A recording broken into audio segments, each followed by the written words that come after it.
Bueno, vamos a ir a una sección nueva que es el tema de las efemérides, que son las que se vinieron y las que se festejaron y las que se recordaron en este primero, segundo y tercer día del mes, ¿no? De enero.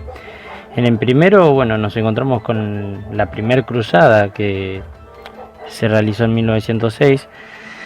Inició lo que fue un complejo de fenómeno histórico con campañas militares, peregrinaciones armadas y asentamiento de los reinos cristianos que buscaron recuperar las tierras perdidas siglos atrás ante lo que fue el avance de la barbarie musulmán. Aprovechando la llamada de auxilio del emperador bizantino Alejo I Comneno, enfrentando con los turcos, ¿no? Selyúcidas, el Papa Urbano II predicó en 1095 en los diferentes países cristianos de la Europa occidental la conquista de la llamada Tierra Santa. Los cruzados penetraron en el llamado Sultanato de Rum y avanzaron hacia lo que fue el sur.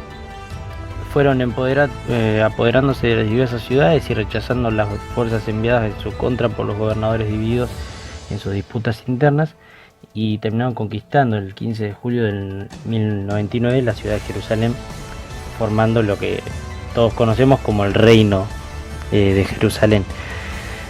Después, la primera cruzada supuso lo que fue políticamente la constitución de los estados latinos de Oriente y la recuperación para el imperio bizantino de algunos. También permitieron aumentar el prestigio del papado y el resurgir de lo que fue tras la caída del imperio romano, del comercio internacional y del incremento de los intercambios, que terminaron favoreciendo la revitalización de lo que fue la economía y la cultura del mundo medieval. Después nos encontramos también con lo que fue la creación de la soberana orden militar y hospitalaria de San Juan de Jerusalén, de Rodas y de Malta en 1099. Se trata de una orden religiosa católica fundada en Jerusalén en el siglo XI por comerciantes amalfitanos, y ahí fue cuando nació, dentro del marco de lo que fue las cruzadas y desde un principio junto a su actividad hospitalaria, terminó desarrollando acciones militares contra los deplorables ejércitos musulmanes. En la actualidad es reconocida internacionalmente por naciones como sujeto de derecho internacional, y su sede central, que cambió de sitio en varias oportunidades, actualmente se encuentra en la ciudad de Roma, en Italia, ¿no? En la vía la vía dei Condotti, en el Palacio Magistral, más específicamente. Después está la creación del Orden Ecuestre del Santo Sepulcro de Jerusalén, que se creó en 1098, perdón. La Orden Ecuestre del Santo Sepulcro de Jerusalén es una orden de caballería católica que tiene sus orígenes en Godofredo de Bouillon, el principal líder de la Primera Cruzada, según las opiniones de muchos investigadores y especialistas, tanto vaticanas como hierosolomitas, ¿no? Que comenzó como una confraternidad mixta, clerical y laica de peregrinos, que creció después gradualmente alrededor de los santos lugares de la cristiandad en el Oriente Medio. El Santo Sepulcro, la tumba de Jesucristo, que su divisa es Deus Iovult, Dios lo quiere. En la actualidad es reconocida como la orden de caballería más antigua del mundo, y su objetivo primordial fue proteger el Santo Sepulcro de los infieles con la ayuda de 50 esforzados caballeros, ¿no? Después, bueno, ya en lo que es el 2 de enero nos encontramos con efemérides como el aniversario de Avenida de las Camelias, que se creó en 1915. Se trata de la marcha militar de infantería argentina compuesta por el capitán de la banda de la Sinfónica de la Sexta División del Ejército Argentino, Pedro Maranesi. Es totalmente instrumental y suele ser tocada con bombos y trompetas. Por su ritmo, digamos, muy vigoroso, se convirtió en una de las principales de las Fuerzas Armadas en Argentina, y actualmente es interpretada en desfiles y ceremonias por las mismas. Y bueno, exactamente en el año 1915, en el lugar denominado Campo del Durazno, ubicado en Rosario de la Frontera, la Quinta División del Ejército se encontraba realizando maniobras militares cuando estaban en lo que era la necesidad de abrir una calle, la cual denominaron Avenida de las Camelias.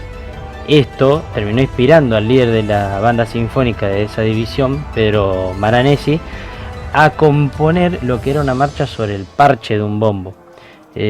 Como homenaje le puso el nombre de la calle que estaba obviamente recientemente creada.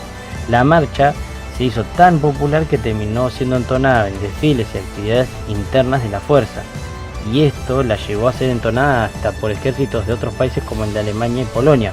Junto a la marcha de San Lorenzo, que es una de las marchas militares más populares del país y fue utilizada profusamente, ¿no?, entre el 1976 y 1983 por los gobiernos de las juntas militares en el denominado proceso de reorganización nacional que por entonces dirigía el país. Luego nos encontramos con también lo que fue el comienzo de las puebladas, denominado como el ciclo de los Asos, ¿no? Que comenzó en 1969 y se extendieron hasta 1972 y fueron una serie de insurrecciones populares que se fueron sucediendo en el lapso de varias ciudades del llamado interior argentino. Todas esas denominaciones tenían el sufijo que el aumentativo de aso, razón por la cual se lo conoce como el ciclo de los Asos, obviamente. Y Argentina en esa época estaba bajo el gobierno de la Revolución Argentina y las principales pobladas insurreccionales se sucedieron en distintas ciudades que terminaron siendo denominados esos movimientos como el Locampazo, el Correntinazo, el primer Rosariazo, el Salteñazo, el primer Cordobazo, el primer Tucumanazo. Después decidieron las segundas oleadas a las que recientemente llamamos primeras, y eso se le terminaron sumando el Chipolitazo, el Choconazo, el Catamarqueñazo, también estaba el Viborazo, el Casildazo, el Jujeñazo, el Rausanazo, el Mendozazo, el Quintazo, el Rocazo, el Animanazo y el Treleuazo, perdón. A esto después la última de las efemérides con las que nos terminamos encontrando está el tema del aniversario de la creación del sillón de Rivadavia en 1885. A ver, se trata del sillón que se le otorga directamente al expresidente de la Nación, Bernardino Rivadavia, y que en realidad el que se encuentra actualmente en el despacho del presidente no fue el que usó en su mandato. A ver, el sillón actual que se encuentra en el escritorio presidencial corresponde a la primera presidencia de Julio Argentino Roca. Data de 1885 y está conformado de madera de nogal italiana y fue decorado con la técnica de dorado a la hoja con lámina de oro.